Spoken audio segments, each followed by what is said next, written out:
grande abraço para cada um de vocês que estão participando dessa série de estudos sobre o santuário. O nosso tema de hoje é a purificação do lugar santíssimo, tá? Ou também chamado, o dia da expiação.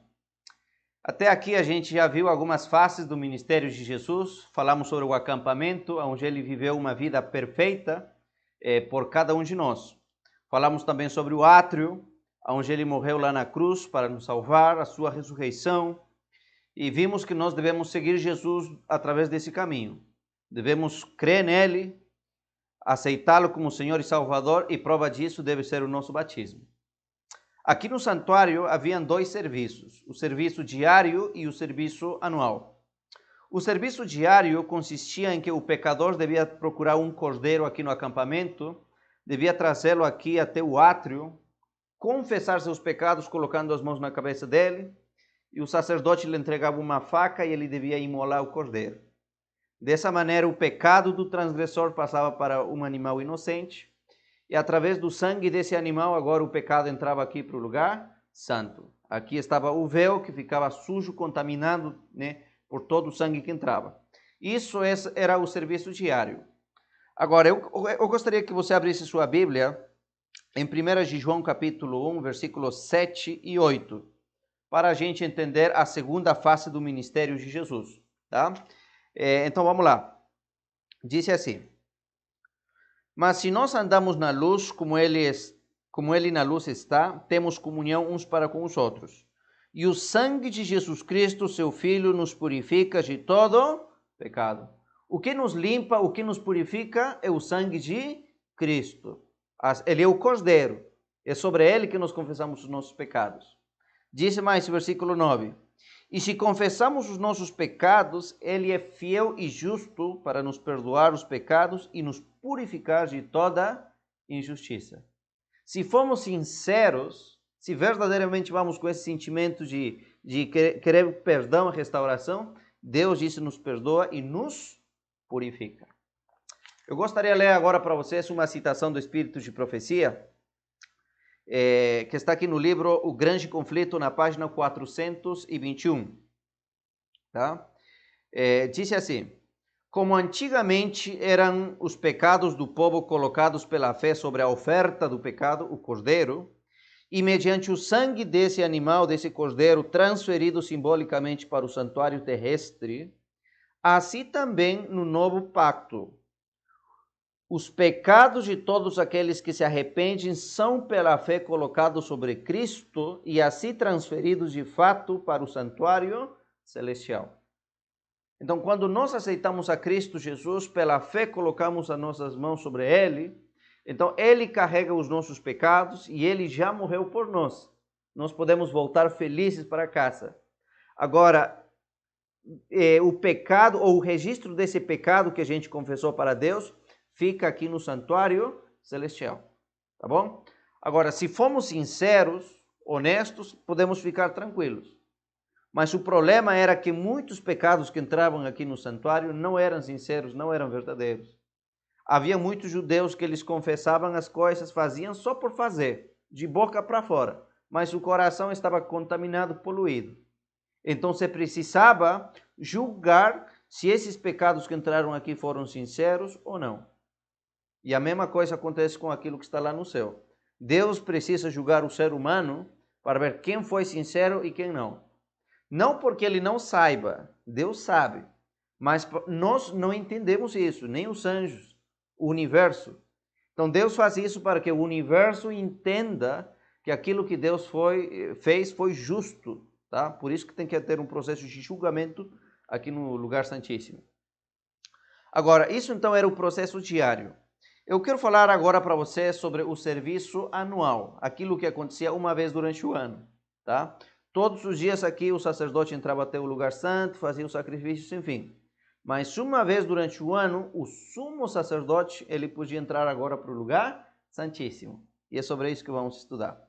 Abra sua Bíblia aqui comigo no livro de Levíticos, capítulo 16.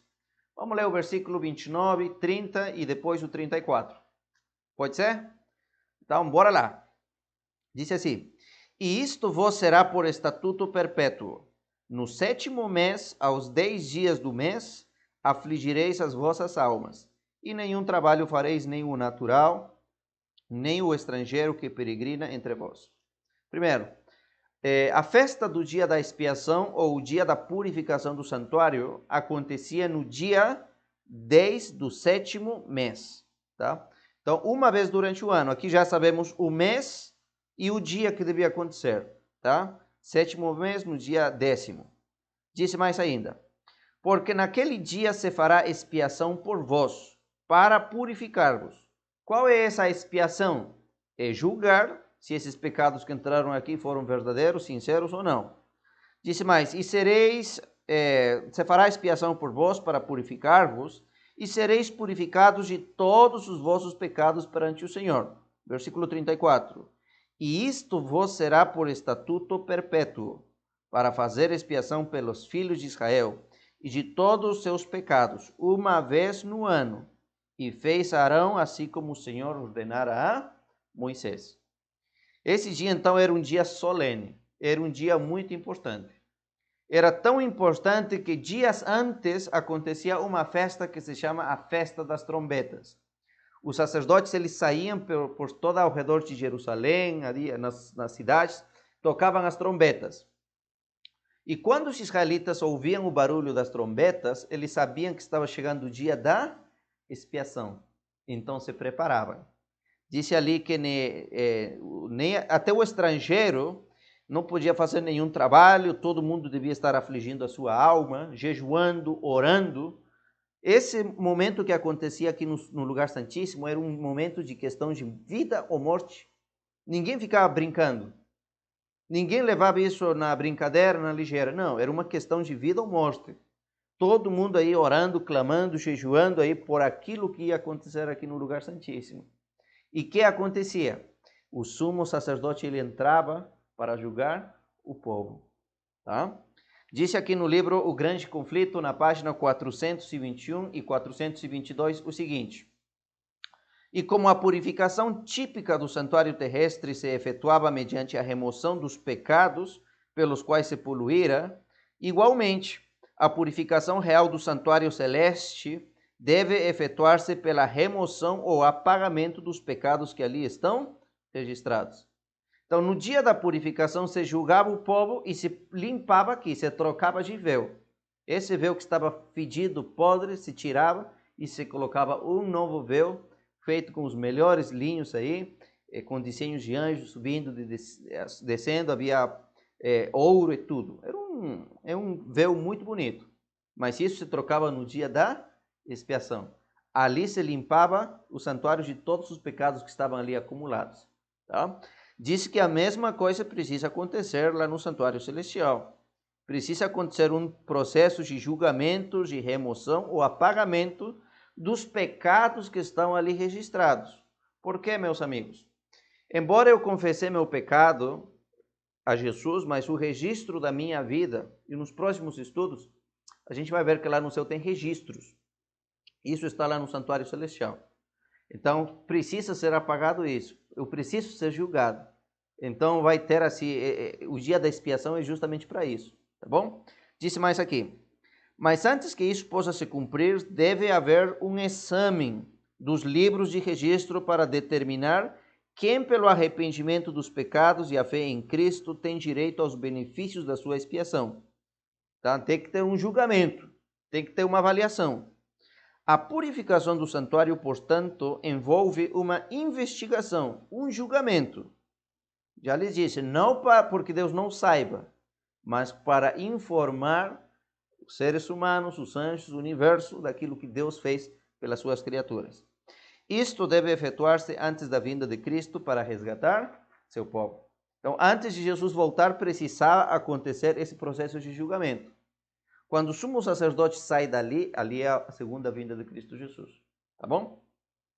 Em outro livro maravilhoso, é no mesmo livro, na verdade, O Grande Conflito, na página 428 e 429, encontramos a seguinte declaração. Disse assim, ó. Quando o sumo sacerdote, no dia da expiação, entrava no lugar santíssimo, cessava o ministério do primeiro compartimento, daqui do lugar santo. Deus ordenara Nenhum homem estará na tenda da congregação quando ele entrar a fazer propiciação no santuário até que ele saia. Tá? Ninguém podia estar aqui, não. Só o sacerdote podia entrar. Disse mais: assim também, quando Cristo entrou no lugar santíssimo para efetuar a obra final da expiação, disse ele terminou seu ministério no primeiro compartimento. Ou seja, quando Jesus entra no lugar santíssimo é porque ele terminou seu trabalho de intercessão no primeiro compartimento, lugar santo. Mas quando o ministério no primeiro compartimento terminou, iniciou-se o segundo compartimento. Quando no cerimonial típico o sumo sacerdote deixava o lugar santo no dia da expiação para entrar perante Deus e assim apresentar o sangue da oferta pelo pecado em favor de todos os israelitas que verdadeiramente se arrependiam de suas transgressões. Assim também Cristo completara uma parte da sua obra como nosso intercessor para iniciar outra. E ainda ele pleiteia com seu sangue perante Deus em favor dos pecadores. Então, para que entrava o sumo sacerdote? Para interceder e julgar os pecados de todo israelita que verdadeiramente tinha se arrependido. Porque nem todos se arrependiam verdadeiramente. Por isso que tinha que ter esse julgamento.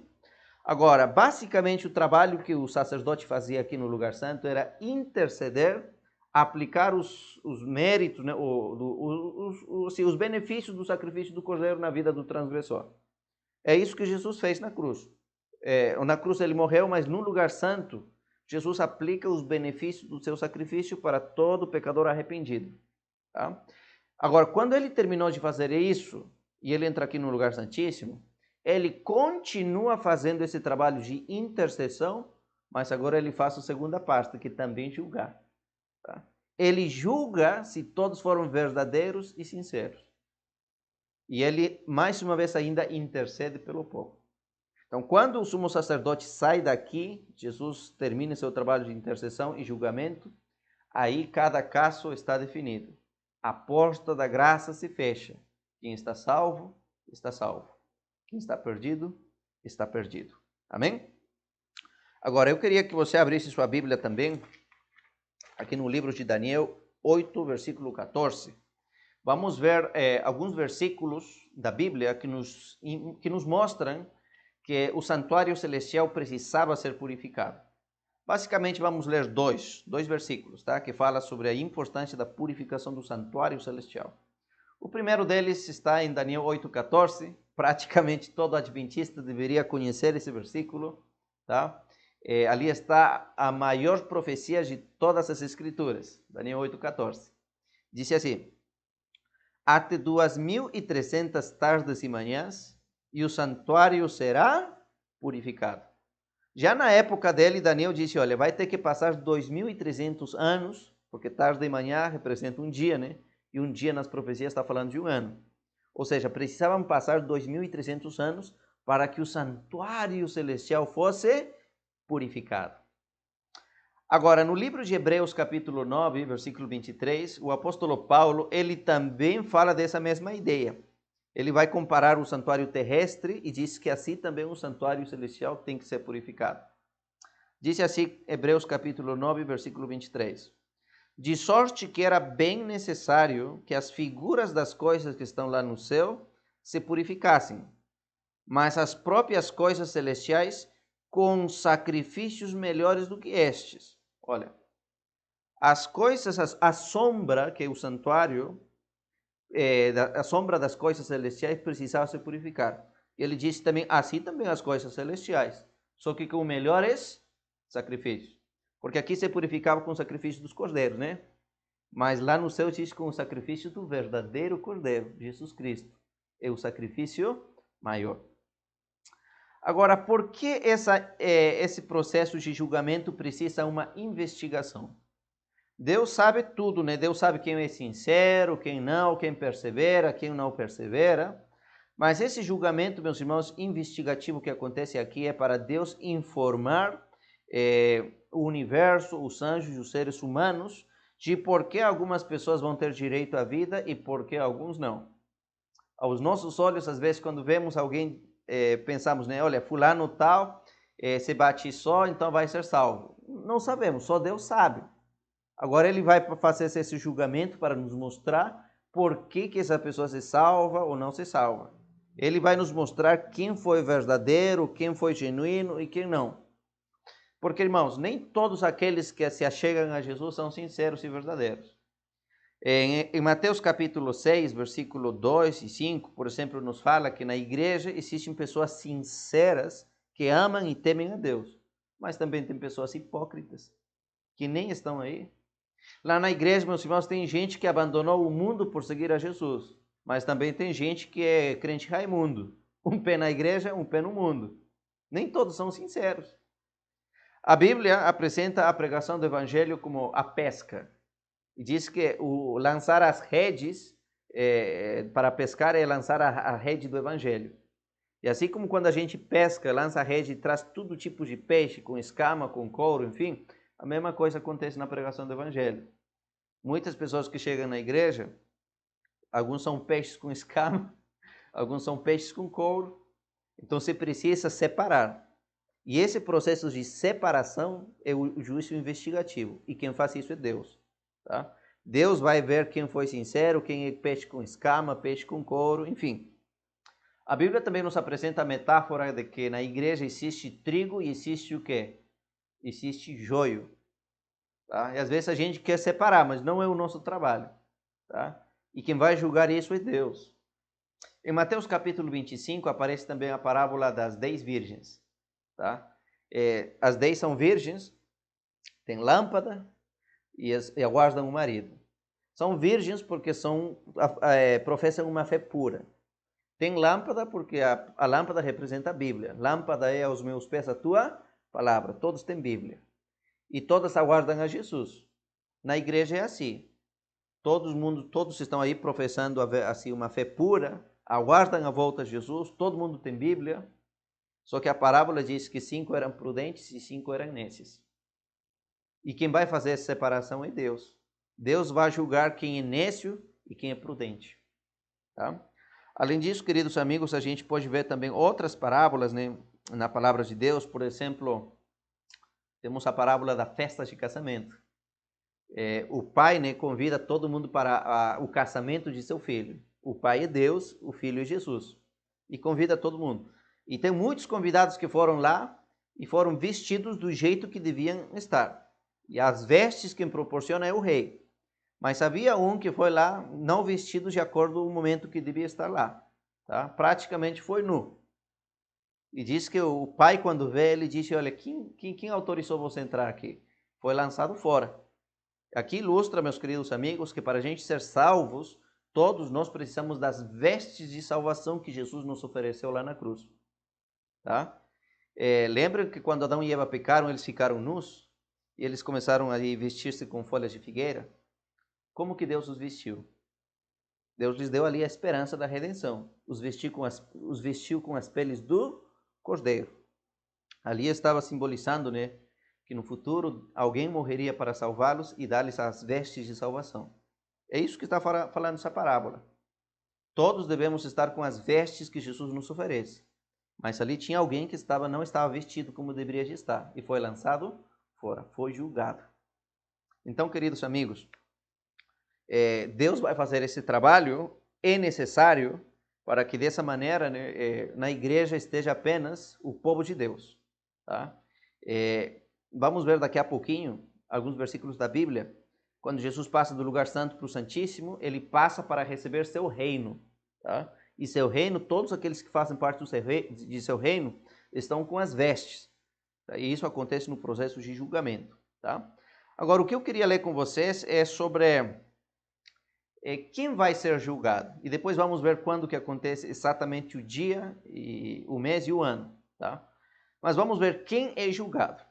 Abra sua Bíblia comigo no livro de 2 de Coríntios, capítulo 5, versículo 10.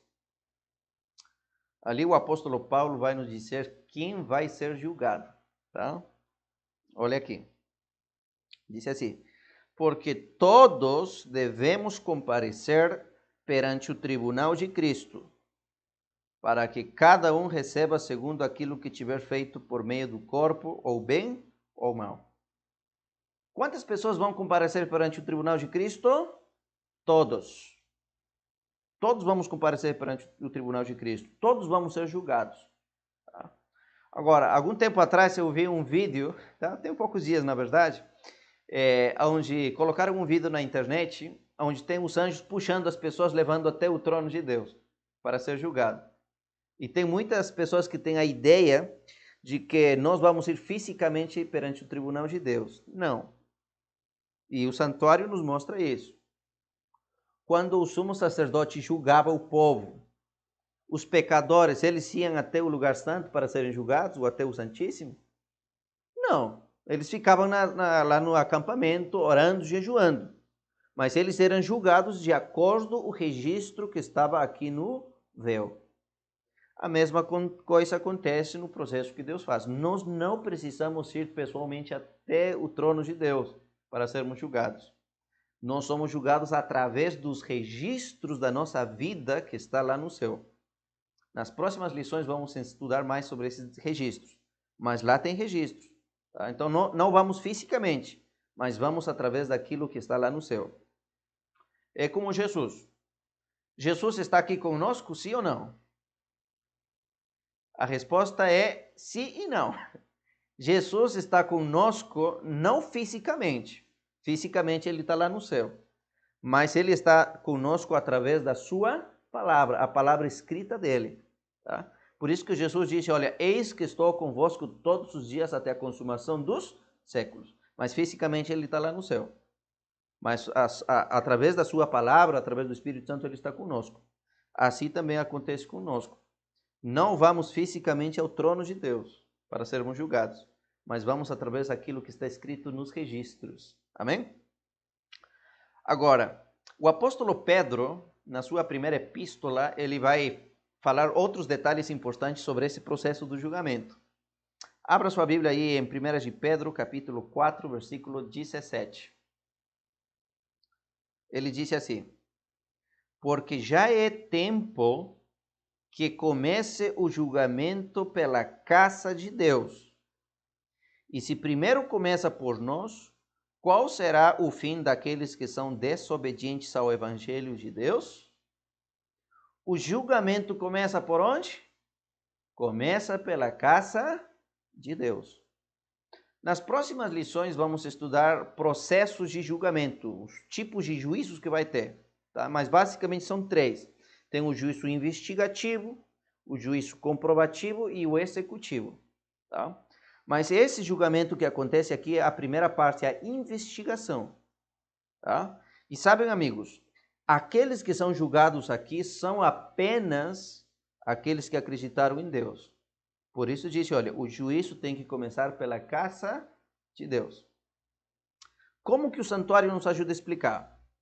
Queridos irmãos, amigos, havia muitas pessoas que nunca trouxeram um cordeiro como sacrifício e moravam aqui no acampamento.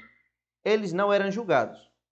Tá? Aqueles que eram julgados no dia da expiação eram apenas aqueles que confessaram seus pecados e esse registro entrou aqui no lugar santo. Só eles.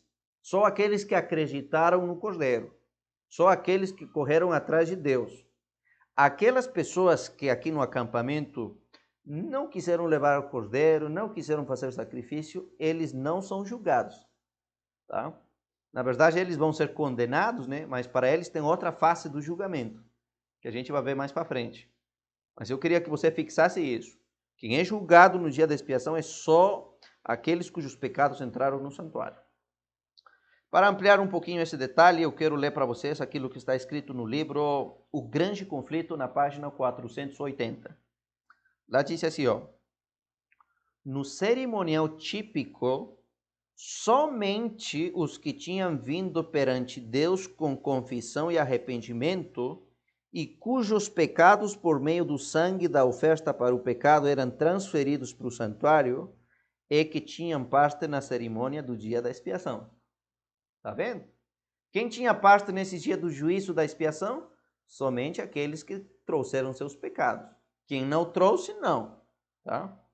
Disse mais: assim também no grande dia da expiação final e do juízo investigativo, está falando aqui do santuário celestial, os únicos casos a serem considerados são os do povo professo de Deus.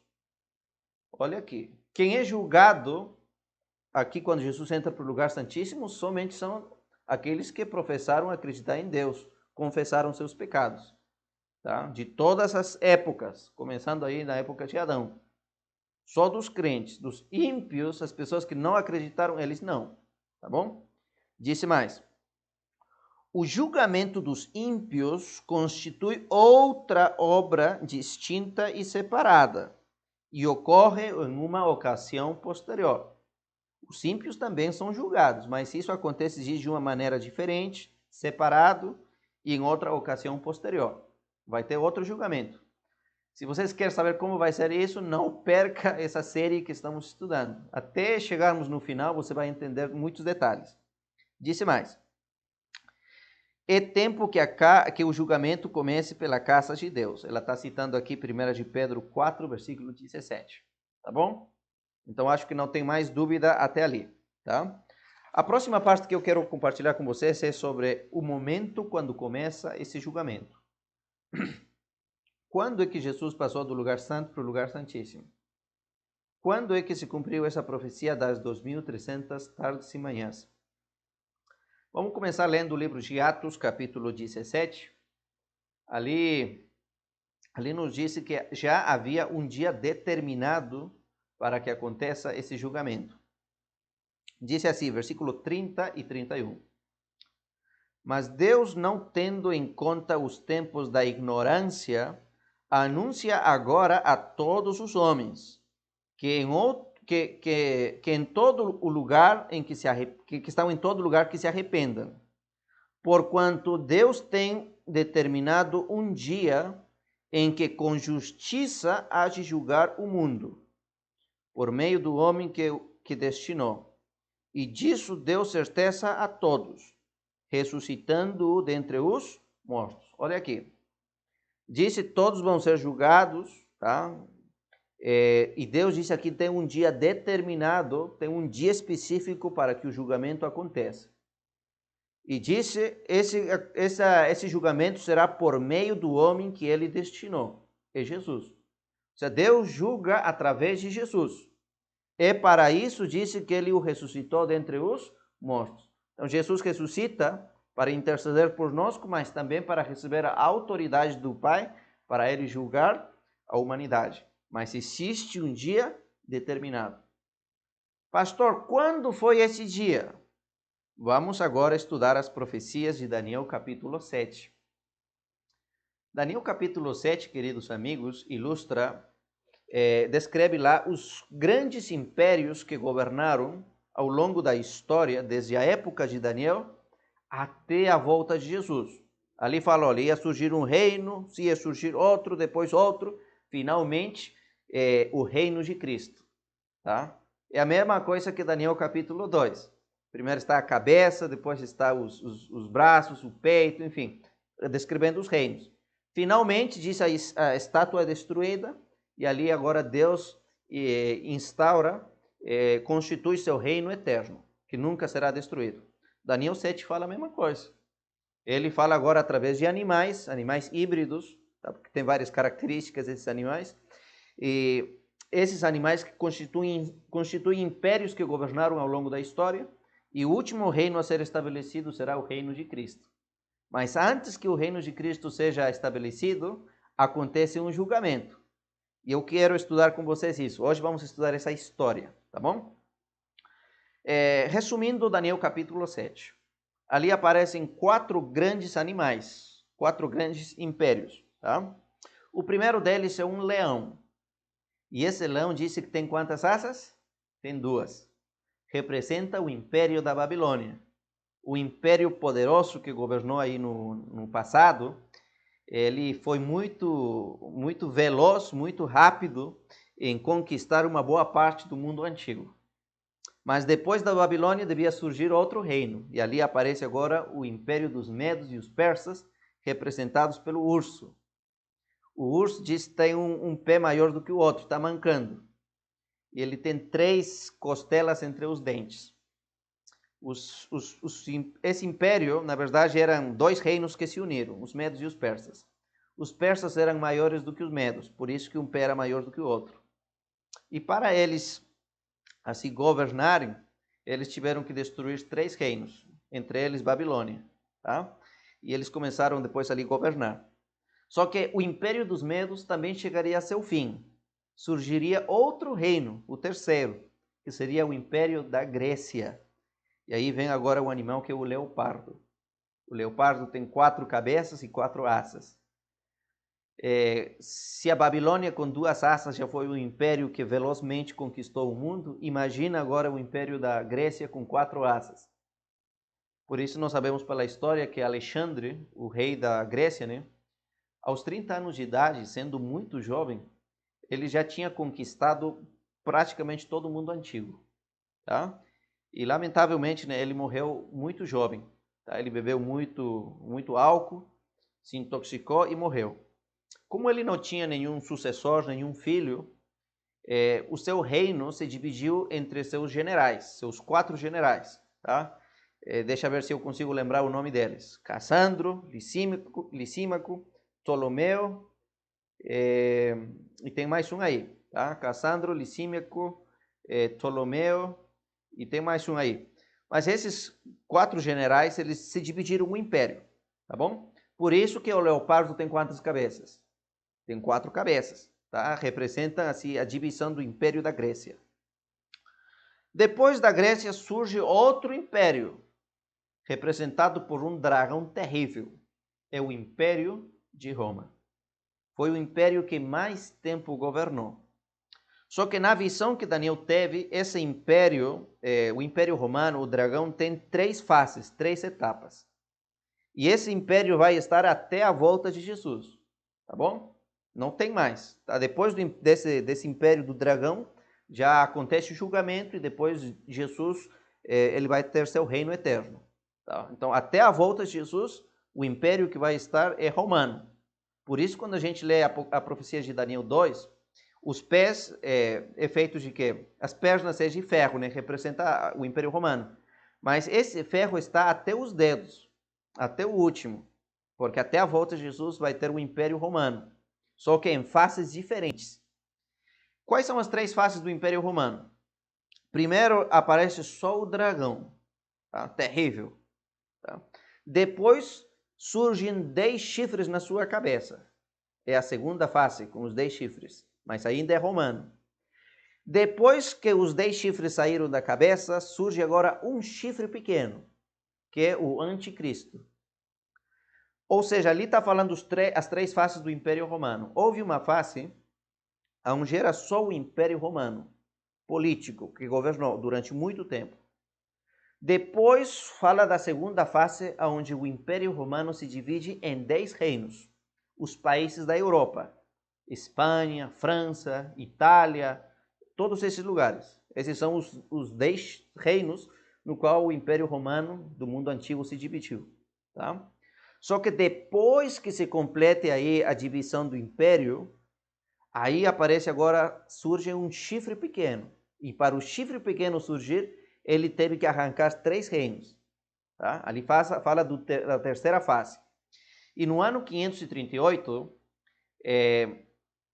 3 reinos foram destruídos da divisão do Império Romano para que surgisse o chifre pequeno, que é o papado.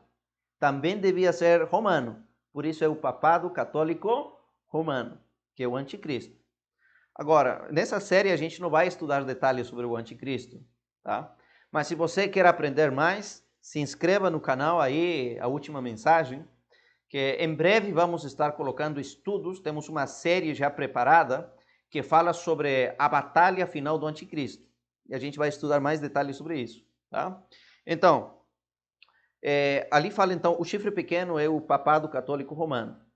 E em Daniel capítulo 7 fala algumas coisas que ele faria. Primeiro diz que ele falaria grandes blasfêmias, palavras contra Deus. São os falsos ensinamentos, as grandes blasfêmias que o papado trouxe para a humanidade. Por exemplo, confessar os pecados para o ser humano. Tá? As pessoas hoje, em lugar de irem para o cordeiro e colocarem aí as mãos sobre o cordeiro e confessar o pecado, fazem o quê? Vão para a igreja, vão procurar o sacerdote e confessar. Isso é blasfêmia. Só Deus pode perdoar pecado. Tá? Hoje, em lugar das pessoas de adorar e olhar para Deus, a Jesus, o Cordeiro, que ele é realmente o Deus verdadeiro, as pessoas vão olhar para o Papa e adorá-lo como se ele fosse Deus. E ele se coloca como representante de Deus na terra. Isso é blasfêmia. Essas são as blasfêmias que o chifre pequeno falaria. Outra característica diz que ele perseguiria os santos. Tá? Nós sabemos que durante a Idade Média, desde o momento que o papado católico romano governou, do ano 538 até o ano 1798, ele perseguiu os santos, os cristãos que existiram. Ali está a Santa Inquisição, a massacre de São Bartolomeu, a massacre que, por exemplo, e a perseguição aí dos valdenses, enfim. Tá? O tempo assim foi um período de 1260 anos de perseguição. E disse aí Daniel 7, né, que ele perseguiria os santos por tempos e a metade de um tempo. Em profecias isso está falando de 1260 anos. Tá? E também disse que ele tentaria mudar a lei. E nós sabemos que a igreja hoje apresenta outro tipo de lei, né? A Igreja Católica Romana. Tá? Mudou, por exemplo, a lei que fala do sábado, agora mudou para santificar os domingos e dias de festa. Mudaram toda a lei. Assim, entre eles, né? Porque na verdade a lei continua sendo eterna. Tá bom? São características. Agora, depois desse período de perseguição, quando você começa a ler Daniel 7, continua lendo, né? Você percebe agora que começa um julgamento. É o momento quando o trono de Deus passa do lugar santo para o lugar santíssimo. E esse processo de julgamento devia acontecer depois do período de perseguição que a igreja sofreu durante a Idade Média. Tá? A ordem está aí em ordem cronológica. Primeiro a Babilônia, depois os medos, os persas, depois o Império da Grécia, depois o Império Romano, depois se divide o Império Romano, depois surge o chifre pequeno, e esse chifre pequeno persegue a igreja, e depois que ele persegue, começa agora o julgamento. Aí, é isso que eu quero ler agora com vocês. Daniel capítulo 7, vamos ler o versículo 9 e 10. Diz assim: Eu continuei olhando até que foram postos uns tronos. Veja os detalhes. Se foram postos tronos, foram postos é porque os tronos não estavam antes ali, estavam em outro lugar. Tá bom? Disse mais: E um ancião de dia se assentou. Se o ancião de dia se assenta, é porque ele estava assentado anteriormente em outro lugar. A sua veste era branca como a neve, e o cabelo da sua cabeça como pura lã. E seu trono era de chamas de fogo, e as suas rodas de fogo ardente. O que esse trono tem? Esse trono, disse, tem rodas. As rodas é para quê? Quando que a gente usa rodas? Para transportar alguma coisa de um lugar para o outro. Por exemplo, se eu tenho uma mesa com rodas, é porque a roda facilita eu transportar a mesa de um lugar para o outro. Só que aqui está falando do trono. Tá? O trono. Então, o trono se transporta porque tem rodas. Então, fala do momento que o trono passa do lugar santo para o lugar santíssimo. Para quê? Disse mais. Um rio de fogo manava e saía diante dele. Milhares e milhares o serviam. Milhões de milhões assistiam diante dele. Assentou-se o quê? O juízo. Olha. Para que o trono é transportado de um lugar para outro? Para que comece o juízo. E se abriram ali os livros para que o juízo começasse. Olha aqui. Está falando do momento que Jesus passa do lugar santíssimo, do santo para o lugar santíssimo, para que aconteça o julgamento. Mas primeiro diz, se coloca o trono, Deus o Pai se assenta ali, tá? Se abrem os livros, os registros, por quê? O julgamento é baseado de acordo com aquilo que está nos registros. E nesse momento agora vai chegar aqui o Filho, Jesus vai passar para o lugar santíssimo. Veja aí o capítulo 7 de Daniel, o versículo 13 e 14. Diz assim, ó. Eu estava olhando nas minhas visões da noite, e eis que vinha nas nuvens do céu um como filho do homem. Está falando aqui Jesus. Jesus vinha. Se Jesus veio, é porque ele estava antes aonde? Estava em outro lugar. Está no lugar santo. Ele veio para o lugar santíssimo, onde se colocou o trono para o julgamento. Ele se dirigiu ao ancião de dias e ele o fez chegar até ele. Para que Jesus chega ali? Para receber agora a autoridade dele julgar. Porque o Pai entrega essa autoridade a Jesus. Disse mais, foi-lhe dado depois, disse, domínio honra e seu reino. Depois desse trabalho de julgamento, o que Jesus recebe? Recebe domínio, honra e ele já recebe agora seu reino. Ou seja, para ele receber o seu reino, ali vai terminar o julgamento. O julgamento define quem faz parte do reino de Deus e quem não. E ali Jesus vai voltar depois para estabelecer seu reino eterno. É isso que está falando as profecias de Daniel 7. Disse mais: para que todos os povos, nações, línguas o servissem. Seu domínio será um domínio eterno que não passará e seu reino será tal que nunca será destruído. Amém? Então é isso que está acontecendo. Mas veja, quando que Jesus passa para o lugar santíssimo? Depois de 1798, quando termina o período de domínio papal e perseguição. Quer saber mais especificamente o ano? Aí está a profecia de Daniel 8,14. Até que 2.300 tardes e manhãs passem, o santuário será purificado. Quando a gente lê as profecias de Daniel, nós sabemos que isso começou na época do Império dos Medos e dos Persas, quando se deu o decreto, né, para restabelecer aí Jerusalém. Então ali começa a se contar as profecias, e essa profecia contando termina no ano de 1844. Ou seja, Daniel 8,14 já falava do ano quando começaria o juízo, quando Jesus passaria do lugar santo para o lugar santíssimo. Tá? E quando, no passado, inclusive, né, Guilherme Miller, ele começou a estudar essa profecia, ele pensava que seria a volta de Jesus, só que seria o momento que Jesus passava por lugar santíssimo. E ele começou a estudar e ver, né, quando seria. E ele estudando decidiu colocar assim, ele veio, assim, estudou muita coisa. Guilherme Miller era um homem muito estudioso. E ele colocou uma data. Ele colocou mais ou menos entre março e abril de 1844 que Jesus viria. Tá? Só que esse dia Jesus não veio. E eles começaram novamente a estudar as profecias, e eles tinham esquecido aquilo que está em Levíticos 23, 27. E ali eles depois mudaram a data. Sabe por quê? Vamos lá, vamos ler Levíticos 23, 27. Lá disse assim, ó: aos 10 dias do 7º mês será o dia da expiação, o dia da purificação. Quando que acontecia? No dia 10 do 7º mês. E eles começaram a estudar e disseram o seguinte, olha, se todas as festas judaicas aconteceram na data que já estava estabelecido, que falava essa festa, a Páscoa se cumpriu no dia que era, a festa das primícias no dia que era, Pentecostes do mesmo jeito, por que deveria ser diferente então com o dia da expiação? Então o dia da expiação também deve se cumprir na data que essa festa já estabelecia, e é no dia 10 do 7º mês. E eles começaram depois a estudar, e vocês sabem que o calendário judaico é diferente do que o nosso, e no nosso calendário, o dia 10 do 7º mês, em 1844, caía no dia 22 de outubro. Então eles colocaram essa data. Só que eles pensaram, né, que Jesus voltaria. Mas essa data, esse dia 22 de outubro de 1844, Jesus passou do lugar santo para o lugar santíssimo. Amém? Para fazer a obra do julgamento.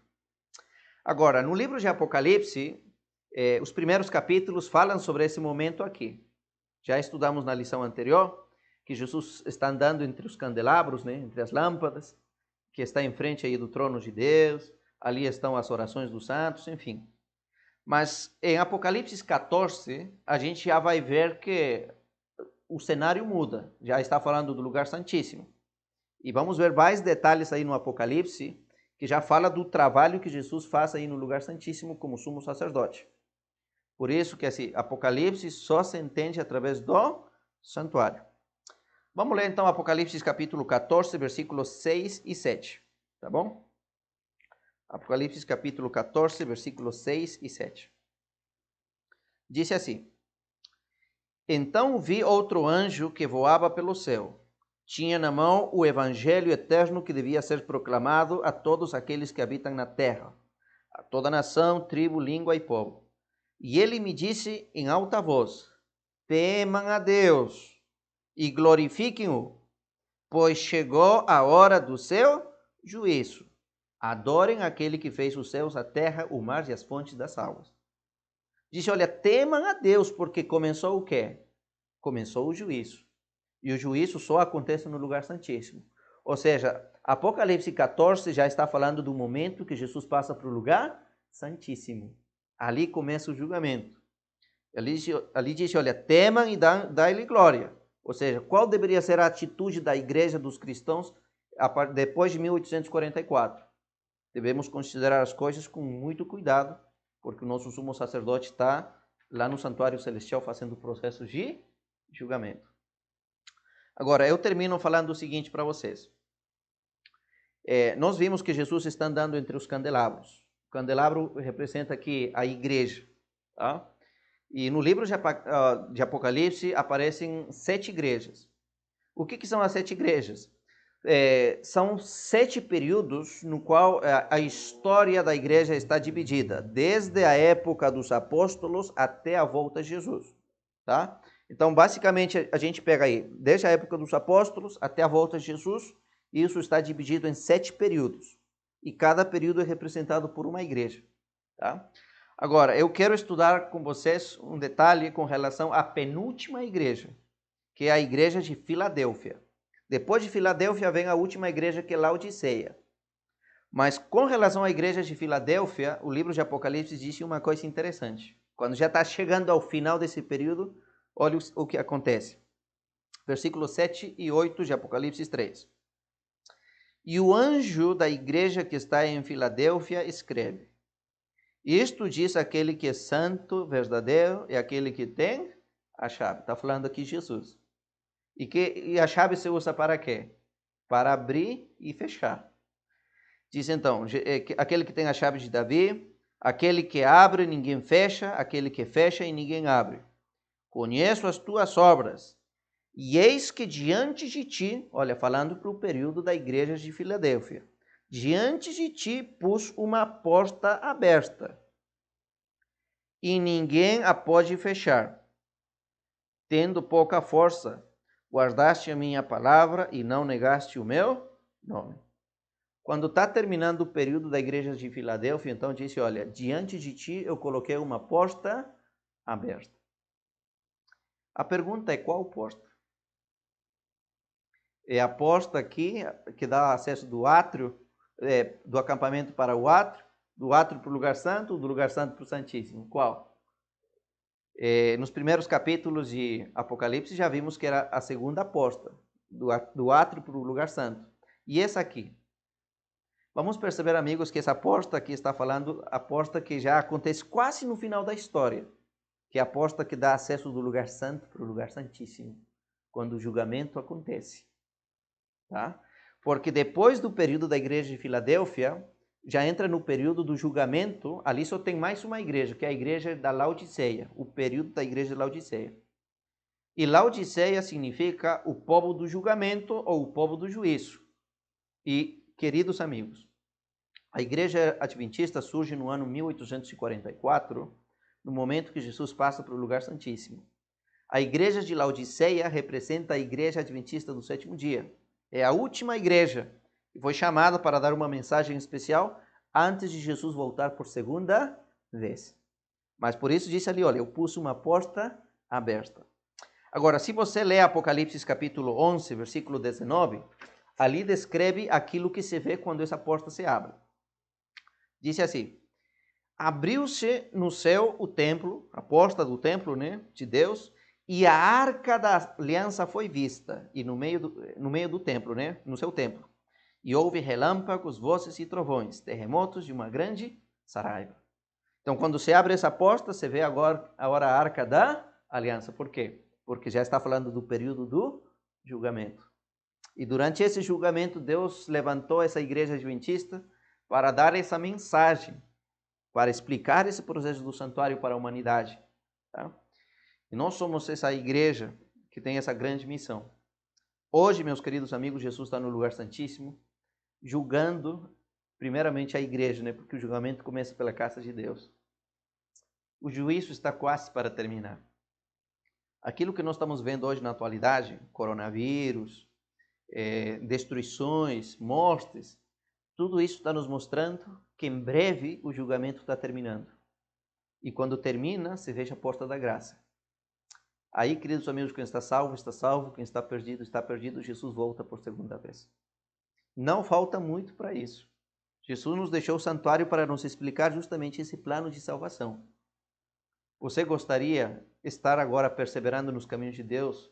Você gostaria nesse momento que Jesus coloque os benefícios do seu sacrifício na sua vida, diante do Pai? Então, se você gostaria que isso aconteça, levante a sua mão. E vamos fazer uma oração, colocando a nossa vida na presença do nosso sumo sacerdote. Amém? Oremos. Eterno Deus, querido Pai, muito obrigado por esse estudo maravilhoso do santuário. Enquanto acontece, Senhor, o julgamento lá no santuário celestial, queremos estar aqui, Senhor, perseverando nos teus caminhos. Queremos, Senhor, estar firme na tua verdade, proclamando a mensagem. Obrigado, Senhor, por fazer parte da tua igreja. Senhor, por favor, venha abençoar a vida de cada uma das pessoas que estão fazendo esse estudo. Te agradecemos por tudo, Pai Santo, em nome de Cristo Jesus. Amém. Queridos amigos, um grande abraço, que Deus abençoe a cada um de vocês. A próxima lição que vamos estudar tem que ver com o processo do julgamento. Não perca, viu? Até mais.